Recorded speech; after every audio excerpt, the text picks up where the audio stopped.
The next thing I want to mention to you that is coming up in a little while is Catechism.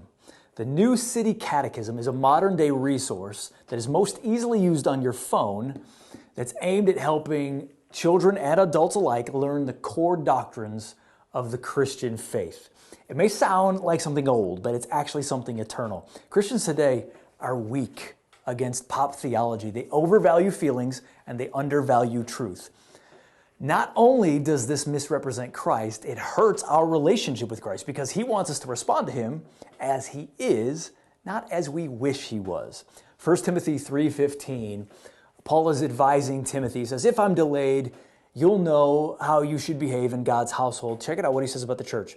It is the church of the living God and the backbone and support of truth. That's what we're supposed to be as the church, the very backbone and support of truth. If anybody knows the truth, it ought to be us.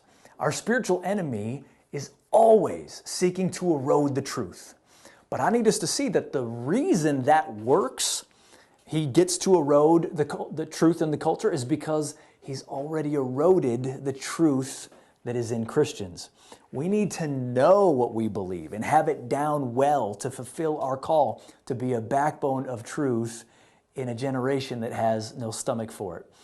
Of course, nobody has to participate in this, but here's how it works. You open up the app on your phone, and we'll do this week to week together. We're not ready to start it quite yet, but we'll all be doing it together. What happens is you're on your phone. There's a kid's version too.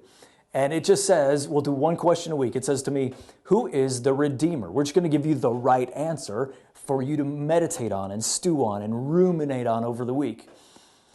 The only Redeemer, so I click the button, the answer comes up. The only Redeemer is the Lord Jesus Christ, the eternal Son of God, in whom God became man and bore the penalty for sin himself. That theological accuracy is really important. I know for some it's like, oh, that's old news. No, we need to have that down pat. And so, again, you don't have to participate, but we're going to do this all together. Wouldn't it be awesome if your kids like knew truth just like that? And it's not going to be too much at a time, but you're always going to have something to talk about, and it's always going to be godly. You can always bring it up with anybody else at the church who's participating. This is not just for adults, it's for teens and kids. We're going to start this in May, but we're going to be getting ready for it before that. If you want to go ahead and get a head start just to familiarize yourself with it, we'll put a link to the app in the description of this video.